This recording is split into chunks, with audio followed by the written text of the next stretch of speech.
Stock market లో invest చేసి మీ డబ్బులు డబుల్ చేసుకోవాలనుకుంటున్నారా? సుందరరామిరెడ్డి గారి లైవ్ సెమినార్ కి అటెండ్ అవ్వండి.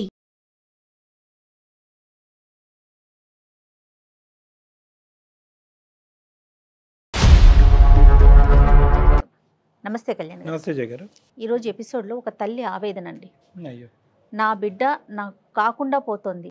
ఏదో అంటారు చూడండి, కరవమంటే కప్ప కోపం, విడమంటే పాము కోపం అన్నట్లుగా మాట్లాడితే ఏదైనా చేసేసుకుంటుందేమో, చెప్పాలి కానీ చెప్పలేము, కానీ మాట్లాడితే ఏమైపోతుందో అని చాలా, అంటే అసలు నేను చూస్తే నాకైతే కళ్ళల్లో నీళ్లు తిరిగినాయి. మరి ఫోన్ చేసేస్తానండి, నెంబర్ ఇచ్చారు, ఒకసారి అర్జెంటుగా మీరు మాట్లాడాల్సిన పరిస్థితి ఇది.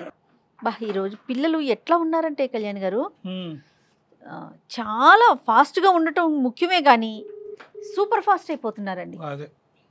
మినిమం ఎథిక్స్ కానీ ఏమీ కనిపించట్లా. పిల్లలు ఈ రోజులు ఆడపిల్లలనే ఉన్నారు, మగ పిల్లలనే ఉన్నారు. హలో, లక్ష్మి గారండి? అవును మేడం. నమస్తే అండి, నేను జయాని అందమైన జీవితం ప్రోగ్రామ్ నుంచి కాల్ చేస్తున్నా.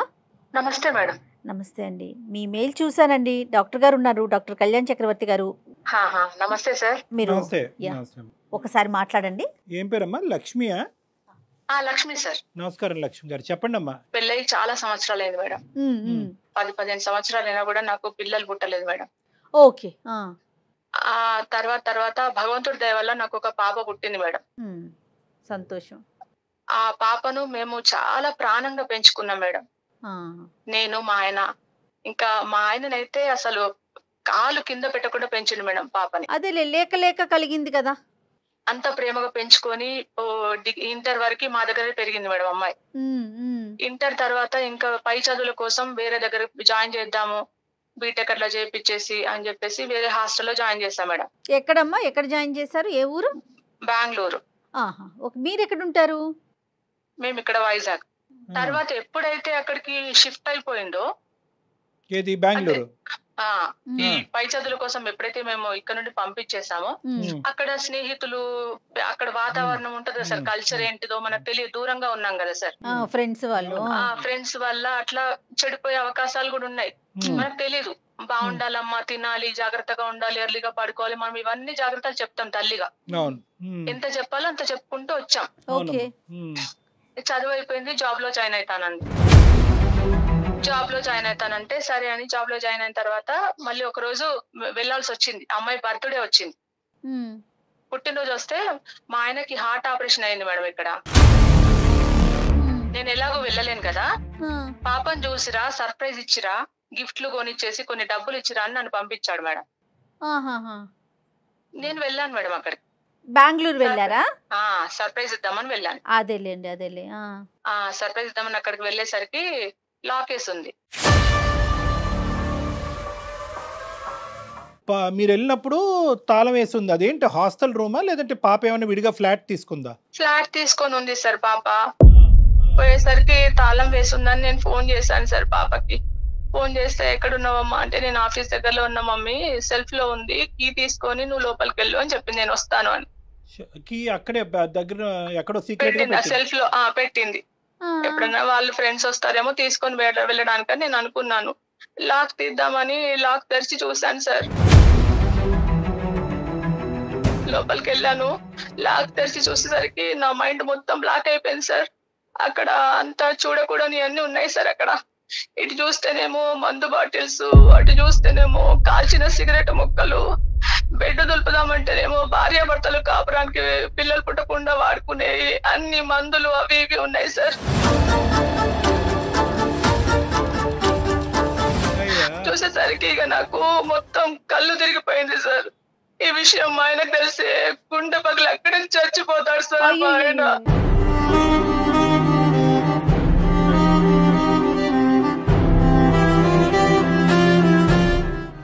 ఇది జరిగి ఎంతకాలం అయిందమ్మా? సార్ చాలా రోజులు అయింది సార్.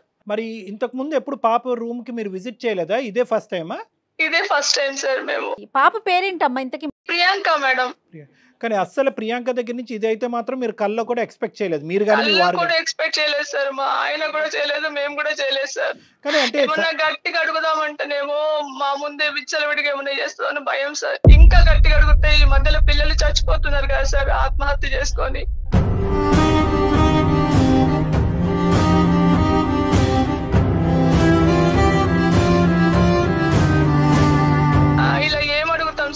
ఆయనకు తెలిసేది ఉంటే పరువు కోసం ప్రాణం ఇచ్చే మనిషి సార్. కానీ ఆయన ఇట్లా ప్రాణం తీసుకుంటాడు లేకుంటే ప్రాణం తీస్తాడు సార్ ఆయన. ఓకే, అతను కూడా ఇమోషనల్ అనమాట. కాదమ్మా లక్ష్మి, ఇప్పుడు ఎప్పుడైనా ఫోన్లో మాట్లాడినప్పుడు కానీ వీడియో కాల్ చేసినప్పుడు కానీ పాప పరిస్థితి ఎలా ఉండేదమ్మా? అంటే ఏమన్నా ఇలాంటిది జరుగుతుంది అనేటువంటి కొద్దిపాటి అనుమానం కూడా మీకు రాలేదు? అనుమానమే రాలేదు సార్, ఎందుకంటే అంత నమ్మకంగా పంపించాము. మన పిల్లల మీద ఎంత ప్రేమ నమ్మకం పెట్టుకుంటాం సార్ చెప్పండి. మా పాప అట్లా పోయింది అంటే అంత అపనమ్మకంతో మనం మాట్లాడం కదా సార్. వీడియో కాల్ చేసినా మామూలుగానే ఉంది సార్ ఆమె. కానీ కాదమ్మా, అడిగి వాస్తవాలు తెలుసుకోకపోతే ఇంతే ఉందా లేదంటే ఇంకా ఎంత లోతుందో మనకు తెలియాలి కదమ్మా. ఇప్పుడు మీరు అడగకుండా ఎలా ఉంటారు? ఎన్ని రోజులని దాస్తారండి? ఇప్పుడు ఇది ఏంటంటే కేవలం ఒక అలవాటు అనే పరిధిలో ఉందా లేదంటే నేరం అనే పరిధిలోకి వెళ్ళిందా? అంటే ఇంకా ఏమన్నా, నా ఉద్దేశం ఏంటంటే ఇంకా డ్రగ్స్ గిగ్స్ ఇలాంటివి ఏమైనా ఉన్నాయా? ఇంకా నేను అడిగే ప్రయత్నం చేయలేదు సార్, అందుకనే మిమ్మల్ని సంప్రదించానండి. ఎలాగైనా మీ ద్వారా నాకు న్యాయం జరగాలి. మా భార్య భర్తలకు మళ్ళీ మా కూతురు మా దగ్గరకు రావాలి, మేము తల్లిదండ్రులుగా ఆ ప్రేమ మళ్ళీ పొందాలి అనే ఆవేదన సార్. అయ్యో లేదమ్మా, నువ్వు ఓదార్చుకోమ్మా. అంటే మీ వారికి ఇంకా తెలియదమ్మా ఇదంతా? మా వారికి తెలియదు సార్. ఒకవేళ తెలిస్తే అక్కడే మంచాలనే గుంట పడతాడు, అక్కడే చచ్చిపోతాడు సార్ ఆయన. అయ్యో లక్ష్మి గారు, అట్లా ఏం కాదు లక్ష్మి గారు, ఉండండి. ప్రతి సమస్యకి ఒక పరిష్కారం ఉంటుంది. Don't worry. రూమ్ వరకు వెళ్ళేంత వరకు చాలా గట్టిగానే మాట్లాడింది. కానీ ఒక్కసారి రూమ్లోకి ఎంటర్ అయిన తర్వాత ఆవిడ చూసినటువంటి సన్నివేశం, అమ్మ ఒక్కటి నాకు ఒక చిన్నపాటి అనుమానము, ఆలోచన, ఇవన్నీ కూడా మీ అమ్మాయే చేసిందంటానికి ఏంటి? అంటే వేరే ఫ్రెండ్స్ ఎవరు, అంటే చిన్న light at the end of the tunnel అంటారు కదా, చిన్న గోరంత దీపం చిన్నది. బహుశా ఏమన్నా ఫ్రెండ్స్ వచ్చి అది వాడటమా లేదంటే వేరే వాళ్ళకి ఎవరికైనా రూము ఏదైనా సబ్లీజ్ లాంటికి ఇచ్చి ఎవరైనా ఫ్రెండ్స్కి ఇచ్చి వాడుకోవటం వల్ల అలా ఏర్పడింది అనేది ఒక చిన్న, ఎందుకంటే మీరు మొదటి నుంచి మీ అమ్మాయి క్యారెక్టర్ గురించి చెప్తూ అద్భుతంగా ఉంది, మా అమ్మాయికి మించిన వాళ్ళు ఎవరు లేరు అంటున్నారు. అలాంటి అమ్మాయి ఇలాగ కేవలం వైజాగ్ నుంచి బెంగళూరు వచ్చి ఇంత మార్పు చెందుతుందా? అంటే మాట్లాడే విధానంలో మనకు తెలిసిపోతుంది కదా సార్ ఎలా ఉంది అనేది. ఇప్పుడు మామూలుగా మాట్లాడంలో అమ్మ నేను వస్తున్నాను, ఎంత ప్రేమగా పరిగెత్తుకొని నేను వస్తున్నా, ఊరు నుండి వచ్చానంటే పరిగెత్తుకొని వస్తారు కదా, నువ్వు అక్కడ ఉండు నేను వస్తున్నాను, మాటల విధానంలో మనం తెలుసుకోవచ్చు కదా సార్. కానీ నా చిన్న డౌట్ ఏంటంటేనమ్మా, అసలు ప్రియాంక అసలు మాట్లాడటానికి ఇష్టపడతాదా? తను ఉండేటటువంటి పొజిషన్ లో మాగోటి వాళ్ళు మాట్లాడగలమా సార్? మీరే మాట్లాడాలి సార్, ఎందుకంటే ఇప్పుడు ఒక తల్లిగా నేను మాట్లాడితే ఎక్కడ నుండి ఏ సమాధానం వస్తుందో ఏ ప్రశ్న వస్తుందో అని నేను హడలిపోతున్నా సార్. ఎందుకంటే ఇప్పుడు నేను మాట్లాడితే తను ఎట్లా రియాక్ట్ అవుతుందో కూడా నాకు తెలియదు సార్. ఈరోజు ఒక తల్లిగా మీరు అడిగితేనే సహించలేనటువంటి ఒక అమ్మాయి ఈరోజు నాకెంత రెస్పెక్ట్ ఇస్తుంది, నా మాట ఎంత వింటుంది అనేది కూడా అనుమానాస్పదమే. ఎందుకంటే మీరెవరండి, మా అమ్మకు లేనటువంటి బాధ మీకెందుకు అనేటటువంటి మాట రావచ్చు. నేనేమంటున్నానంటే కనుక ఆ అమ్మాయికి ఇష్టపడేది కానీ గౌరవించేటటువంటి పెద్దలు ఎవరన్నా మీకు తెలిసిన వాళ్ళు ఎవరన్నా ఉన్నారా? ఆ అమ్మాయి డైరెక్ట్గా మనం ఇలాగ డాక్టర్ అని చెప్తే కనుక, సైకియాట్రిస్ట్ అని చెప్తే కనుక ఏ విధంగా రియాక్ట్ అవుద్దో మనం ఊహించుకోలేము. కాబట్టి అట్లీస్ట్ మీ వారి యొక్క స్నేహితుడో పెద్దనానో లేదంటే ఫ్రెండ్ ఏదో విధంగా చెప్పండి సార్. మా ఆయన ఫ్రెండ్ అని అలా మొదలు పెడదాం సార్. ఏంటి మీ ఆయన గారి ఫ్రెండ్, పాపకు తెలిసినటువంటి మీ ఆయన గారి ఫ్రెండ్ పేరు ఏదన్నా ఉందా? రామారావు గారు అని నేను అంటాను. చూద్దాం అమ్మాయి, నేను రామారావు గారిని మాట్లాడుతున్నానమ్మా, చిన్నప్పటి నుంచి నేను చూసిన వాడిని అని ఆ విధంగా మనం ముందుకు తీసుకెళ్ళి ఏ విధంగా రియాక్ట్ అవుతుందో చూద్దాం. తర్వాత మన ఐడెంటిటీ అనేది రివీల్ చేద్దాం అమ్మా. నాకు ఒకసారి నెంబర్ ఫార్వర్డ్ చేయండి ఇదే నెంబర్కి. వాట్సాప్ లో నంబర్ సెండ్ చేస్తాను మేడం.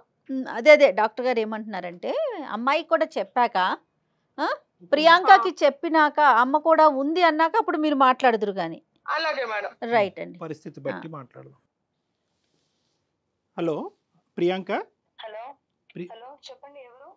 అమ్మా ప్రియాంక, నేను రామారావునమ్మా, నాన్నగారు వాళ్ళ స్నేహితుడిని. గుర్తున్నానమ్మా? ఏమోనండి నాకు గుర్తులేదు, చెప్పండి. నేను నాన్నగారు చిన్నప్పుడు ఒకే ఆఫీస్లో పనిచేసే వాళ్ళం అమ్మా. ఎలా ఉన్నావు తల్లి? బాగానే ఉన్నాను, చెప్పండి మీరు ఎలా ఉన్నారు? నాన్నగారికి ఈ మధ్యన ఆరోగ్యం బాగాలేదు తెలుసు కదా. అవును. హార్ట్కి సంబంధించినటువంటి ఇష్యూ ఒకటి ఉండే కదమ్మా. అయితే నాన్నగారు ఏమొచ్చి ఒకసారి పాప ఎలా ఉందో ఒకసారి మీరు కూడా కనుక్కొని తెలుసుకోండి, ఎందుకంటే ఈ మధ్యకాలంలో నాకు ఈ హార్ట్ ఇష్యూస్ ఉండటం వల్ల పూర్తి స్థాయిలో నేను పాపతో కూడా కమ్యూనికేట్ చేయలేకపోతున్నాను అని అన్నారన్నమాట. సో అందు గురించి నేను నెంబర్ ఇస్తే కనుక నేను మాట్లాడుతున్నాను. ఎలా ఉన్నావమ్మా? మొన్న మా మమ్మీ వచ్చింది, చూసింది, వెళ్ళారు కదా, ఇంకేంటి తెలిసిందే కదా. అదేనమ్మా, అమ్మతో కూడా మాట్లాడటం జరిగింది నాన్న. అమ్మతో కూడా మాట్లాడితే అమ్మ ఏమో వచ్చి కొద్దిగా బాధపడింది అనమాట. అంటే తను రూమ్కి వచ్చినప్పుడు నువ్వు లేవంట. సరే ఎక్కడో అవును. ఫ్రెండ్ ఇంటికో బయటకో ఎక్కడికో వెళ్ళి ఉంటావు అన్నట్టుగా అమ్మ అనుకుంది. లోపలికి వెళ్ళింది, ఆ తాళం అక్కడే పెట్టేవంటగా లోపలికి వెళ్ళింది అమ్మ.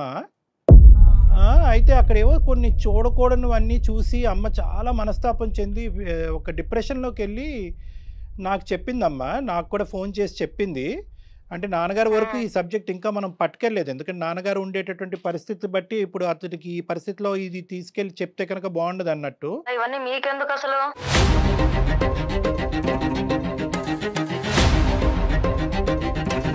కాదు నాన్న, నాకెందుకు అనే మాట చాలా మంచి మాట. కానీ ఇక్కడ ఏంటంటే నాన్నగారు అడగలేనటువంటి పరిస్థితి.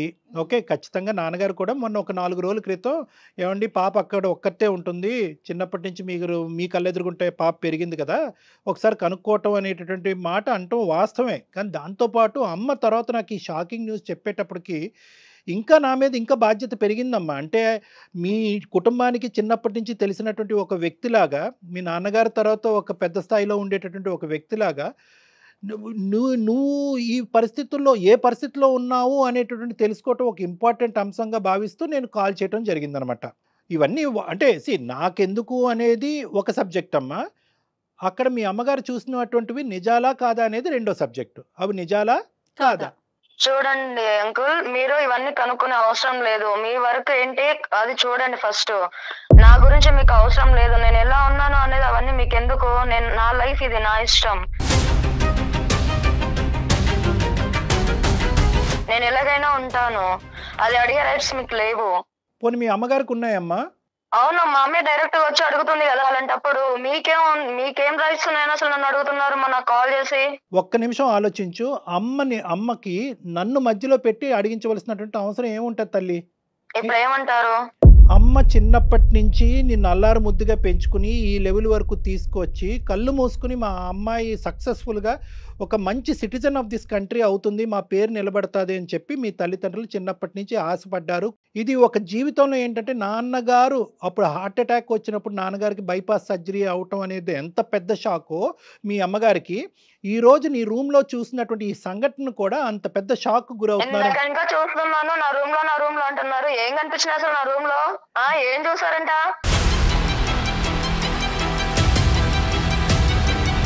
అంత పెద్దగా ఏమున్నవి చూడండి, ఏముంటాయి అసలు చూడడానికి? ఏమున్నాయంట అసలు? కాదమ్మా, మందు బాటిల్ కనిపించడం నిజం కాదా? మందు బాటిల్ అది కామన్, ఎవరైనా తాగుతారు. దాంట్లో డిఫరెంట్ ఏముంది? సిగరెట్ ముక్కలమ్మా? సిగరెట్ ముక్కలు ఎక్కడైనా జరుగుతున్నాయి కదా, కొత్త ఏం నేను చేయలేదు కదా, వాళ్ళని మించి అయితే నేను పోలేదు కదా, అవన్నీ కామన్. అంటే ఒక అమ్మాయి అబ్బాయి శారీరకంగా కలుసుకునేటప్పుడు పిల్లలు పుట్టకుండా వాడేటటువంటి జాగ్రత్తలు ఏ జనరేషన్ లో ఉన్నారు అంకుల్ మీరు? అసలు నాకు అర్థం కావట్లేదు. అమ్మ నీకు ఇలా చెప్తే అర్థం కాదు. ఒక్క నిమిషం, నేను ఎవరో చెప్తానమ్మా. నేను మీ అనుకున్న ఇందాక అన్నట్టుగా నాకు అనవసరం, కానీ తెలుసుకుంటే మంచిది అనుకుంటాను. అమ్మ ప్రియాంక, మా నాన్న ఫ్రెండ్ కాబట్టి నేను ఇంతవరకు మర్యాద ఇస్తున్నాను. కాదమ్మా ప్రియాంక, అసలు నా గురించి మీకు ఎందుకు? అసలు అడిగే అవసరం ఏముంది? ఏం రైట్స్ ఉన్నాయని ఇన్ని అడుగుతున్నాను. కాదమ్మా ప్రియాంక, ఒక్క నిమిషం అమ్మా. బహుశా ఏంటంటే నేను ఇందాక బహుశా నువ్వు ఆన్సర్ చేయవేమో మా ఫోన్ కాలు నేను ఎవరు అని చెప్తే కనుక మీ అమ్మగారు మాట్లాడేటటువంటి పరిస్థితి ఎలాగానూ లేదు. ఎందుకంటే కనుక మీ అమ్మగారు చాలా భయపడుతున్నారు ఇప్పుడు ఉండే పొజిషన్లో. ఒక్క 2 నిమిషాలు నేను చెప్పేది విన్నాను. ఎందుకంటే ఇటువంటి పరిస్థితి ఇప్పటికొచ్చి ఎప్పటికి కూడా వాళ్ళ జీవితంలో రాలేదు. అంటే నేను నిలదీసి నిన్ను తిట్టేటటువంటి పరిస్థితి ఎప్పుడూ రాలేదు. ఏమను ఈ తప్పు చేస్తున్నావు అని అడిగేటటువంటి పరిస్థితి ఎప్పుడూ రాకపోవటం వల్ల మీ అమ్మగారు ఇప్పుడు భయభ్రాంతులకు గురవుతున్నారు. ఇటువంటి క్రమంలో ఏంటంటే నేను మీ నాన్నగారు స్నేహితుడి పాత్ర ఎత్తవలసి వచ్చింది. వాస్తవానికి నేను రామారావు గారు కాదు, నా పేరు డాక్టర్ కళ్యాణ్ చక్రవర్తి, నేను సైకాట్రిస్టు, సుమన్ టీవీ అందమైన జీవితం నుంచి మాట్లాడుతున్నానమ్మా. బహుశా నేను తెలిసే ఉంటుంది నీకు. సార్ మీరా? ఓకే చెప్పండి సార్. కాదమ్మా, నేను మిమ్మల్ని కాంటాక్ట్ అవ్వాలి అనుకున్నాను చాలా సార్లు, బట్ కుదరలేదు. చెప్పండి సార్. ఎందుకు నాన్న నువ్వు మమ్మల్ని ఎందుకు కాంటాక్ట్ అవ్వాలనుకున్నావు? అంటే ఇక్కడ అమ్మ నాన్నని వదిలేసి ఇక్కడికి వచ్చాక లైఫ్ కొంచెం చేంజ్ అయింది. దీంట్లోకించి ఇప్పుడు మీరు అడిగారు కదా నన్ను ఇలా ఎందుకు ఉంటున్నారు అని, దీంట్లోకించి నేను బయటికి రావాలి అని చాలా సార్లు ట్రై చేశాను, కాకపోతే అది నా వల్ల కావట్లేదు. సో అయితే అమ్మ చూసిందంతా నిజము, అదంతా కరెక్టే? అదేనే, అంటే మా మమ్మీకి చెప్తే ఎక్కడ రియాక్ట్ అవుతుందేమో అన్న ఒక భయంతోనే నేను ఆగాల్సి వస్తుంది. ఇంకొకటి ఏంటంటే నేను చెప్తే తను మళ్ళీ సడన్ గా ఏం చేసుకుంటుందో లేకపోతే నన్ను ఏమంటుందో అన్న ఒక భయంతోనే నేను ఆగాల్సి వస్తుంది. అందుకే నేను తనకి ఏం చెప్పలేకపోతున్నాను. కరెక్టేనమ్మా, ఆ పాయింట్ వరకు వద్దాము. కానీ ఏంటంటే ఇప్పుడు అట్లీస్ట్ ఇప్పటికైనా నాకు ఒక హక్కు ఉందేమో, ఆ హక్కు నాకు ఇస్తున్నామేమో నేను అనుకుంటున్నానమ్మా. అడగచ్చా ఒక 2 ప్రశ్నలు? తప్పకుండా సార్. థ్యాంక్ యూ వెరీ అడగండి మచ్. సార్. అమ్మా అసలు ఇందులోకి ఎలా దిగేవమ్మా? సార్ ఇప్పుడు హాస్టల్లో ఉన్నంత వరకు బాగానే ఉంది. రూమ్ లోకి వచ్చాక ఫ్రెండ్స్ వల్ల చాలా అంటే నేర్చుకున్నాను. కాకపోతే ఇప్పుడు బయటికి రావాలంటే కొంచెం ఇబ్బందిగానే ఉంది సార్, రాలేకపోతున్నాను. నేను బయటికి రావాలి అని ఎంత అనుకుంటున్నానో ఇంకా డీప్ గా లోపలికి వెళ్ళిపోతున్నాను అనమాట. కాదు నాన్న, ఈ డ్రింకింగ్ స్మోకింగ్ వరకు ఒక ఎత్తు, ఈ ఏవైతే కనుక ఇవి చూసారు కదా అమ్మ, కొన్ని పిల్లలు పుట్టకుండా జాగ్రత్త పడేటటువంటి పరికరాలు అవి రకరకాలు ఉంటాయి. అవి ఎందుకమ్మా? అవి ఎవరు వాడుతున్నట్టు? అవి అంత అవసరం ఏముంది? ఇంకా అప్పుడప్పుడు అవి చెప్పుకోలేము సార్, బాగుండదు అది చెప్పుకుంటే. సరే సరే సరే, నాకు అర్థమైంది. ఇంకేమైనా డ్రగ్స్ అలాంటివి ఉన్నాయమ్మా? అలాంటివి ఇంకేం లేదు సార్. కాకపోతే ఇంకా ఈ దాంట్లోకించి బయటికి రావాలి అని అనుకుంటున్నాను. చాలా ఇబ్బందిగా ఉంది సార్. మళ్ళీ నాకు మా పేరెంట్స్ ప్రేమ నాకు కావాలి అని ఉంది. అంటే వాళ్ళ దగ్గరికి వెళ్ళి ఉండాలి అని కూడా ఉంది.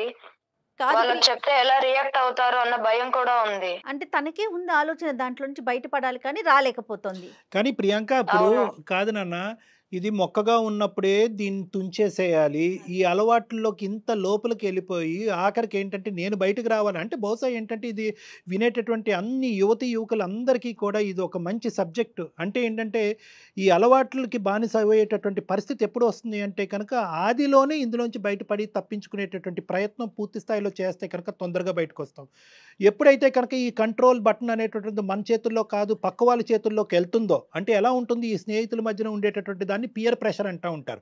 అంటే చేయకపోతే అవతల వాళ్ళు ఏమైనా ఫీల్ అవుతారేమో, చేయకపోతే ఆ గుంపులో నేను ఉండనేమో, చేయకపోతే నేను ఏకాకిని అయిపోతానేమో, అప్పుడు నాకు రేపొద్దున సహాయపడేటటువంటి వాళ్ళు, బాధను పంచుకునేటటువంటి వాళ్ళు, స్నేహపూరితంగా నాతో పాటు గుంపులో తిరిగేటటువంటి వాళ్ళు ఎవరు ఉండరేమో అనేటటువంటి భయంతో కొంతమంది కంటిన్యూ అవుతారు. ఈ 2 కేటగిరీస్. ఒకరు అలవాటు పడి ఆ అలవాటుని వదలలేక, అది వదిలితే కనుక ఉండలేక, శరీరం మానసికంగా యాక్సెప్ట్ చేయలేకపోవటం కంటిన్యూ అయ్యేటటువంటి బానిసత్వం పొందేవాళ్ళు ఒకరైతే, సామాజిక పరంగా దానికి ఎడిక్ట్ అయినటువంటి వాళ్ళు, అంటే ఆ గ్రూప్ ఎవరైతే ఉన్నారో ఆ గ్రూప్లో పాటు నువ్వు సిగరెట్ తాగి, నువ్వు డ్రింక్ తాగి, లేదంటే అబ్బాయిలతో ఇంకో విధంగా విచ్చలవిడిగా ప్రవర్తిస్తేనే ఆ గుంపులో నువ్వు ఉండగలవు.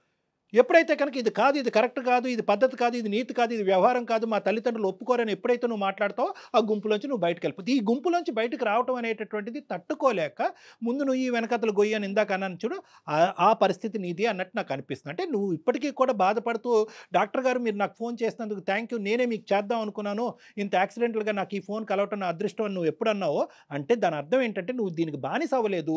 తప్పనటువంటి పరిస్థితుల్లో ఆ స్నేహితుల మధ్యన నలిపోతూ, ద సో కాల్డ్ స్నేహితుల మధ్య నలిపోతూ, ఇంకో దారి దిక్కు లేక అక్కడ ఇరుక్కుపోయినట్టు నాకు అనిపిస్తుందమ్మా.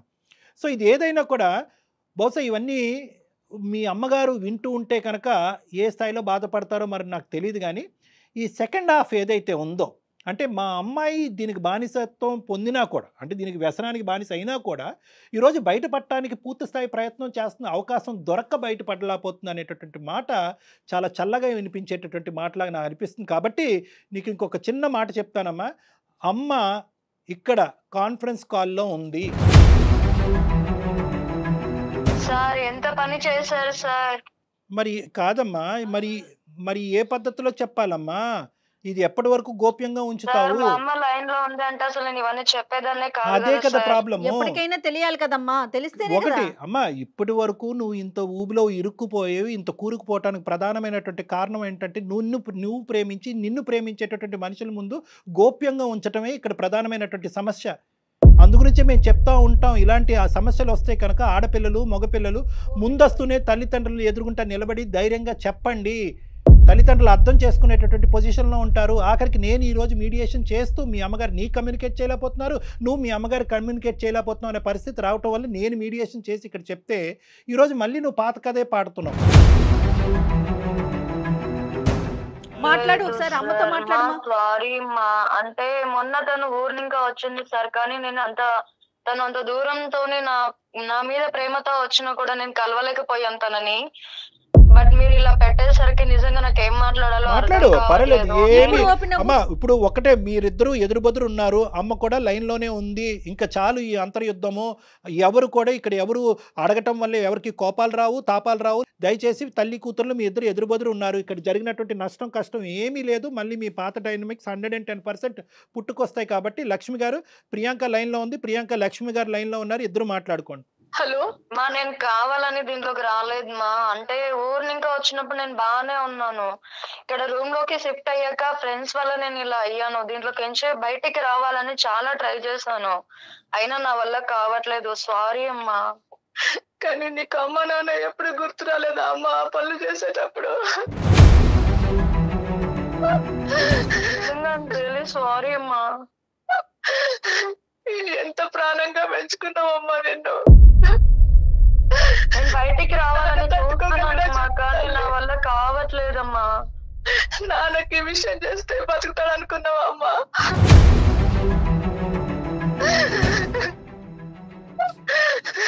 అమ్మా ఏడవద్దు. ఇప్పుడు నేను మళ్ళీ నాకు ఒక అవకాశం ఇవ్వమంటున్నాను నిన్ను.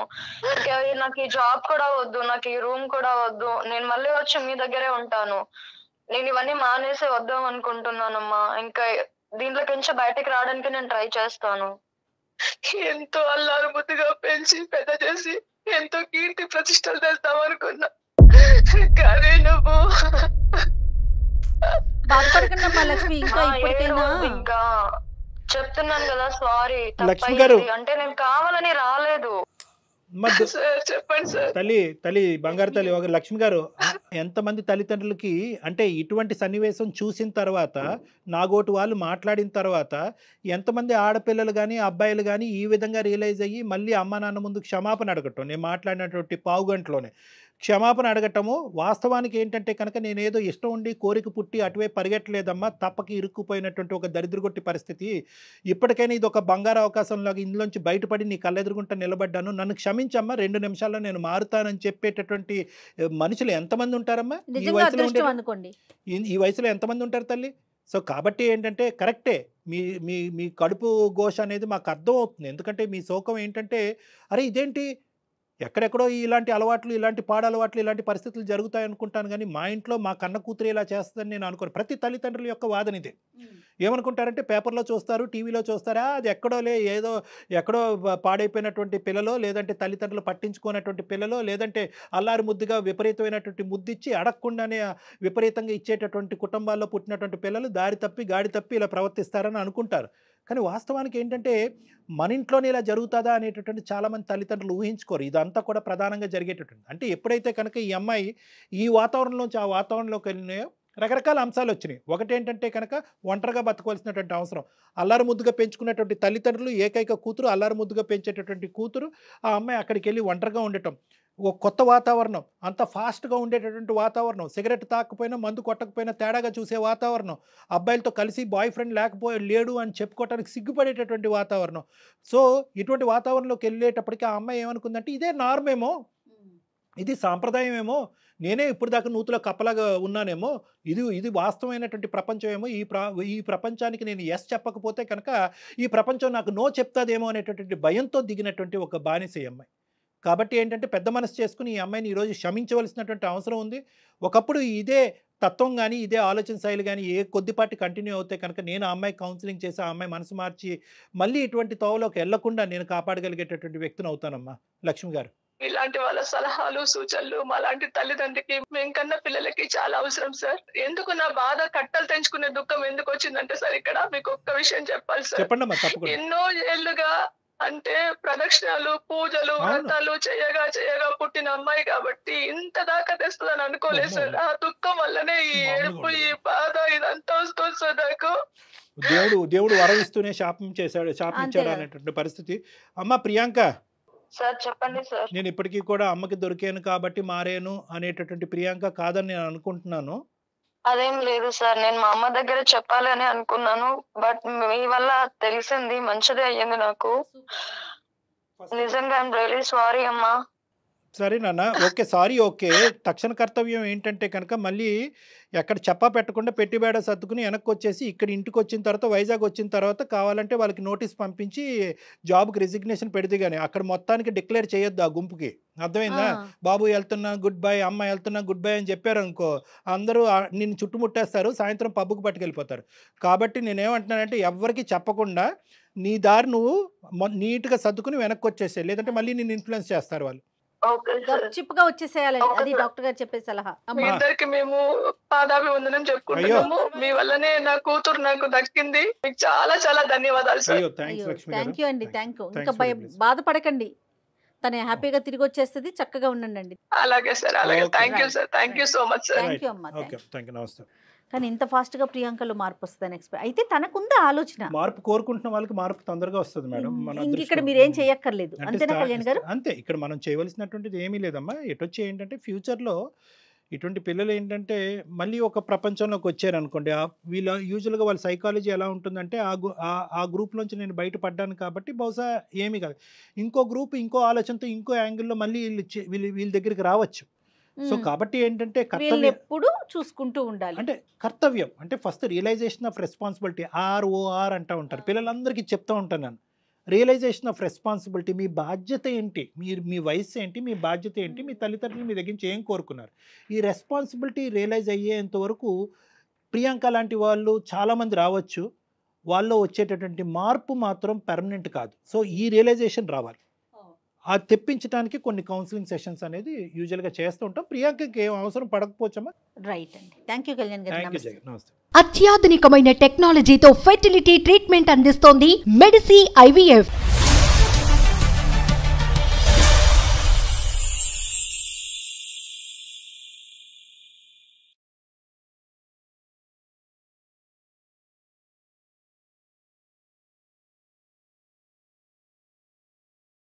సుమన్ టీవీలో మీ పర్సనల్ అండ్ బిజినెస్ ప్రమోషన్స్ కోసం కింది నెంబర్కి కాంటాక్ట్ చేయండి.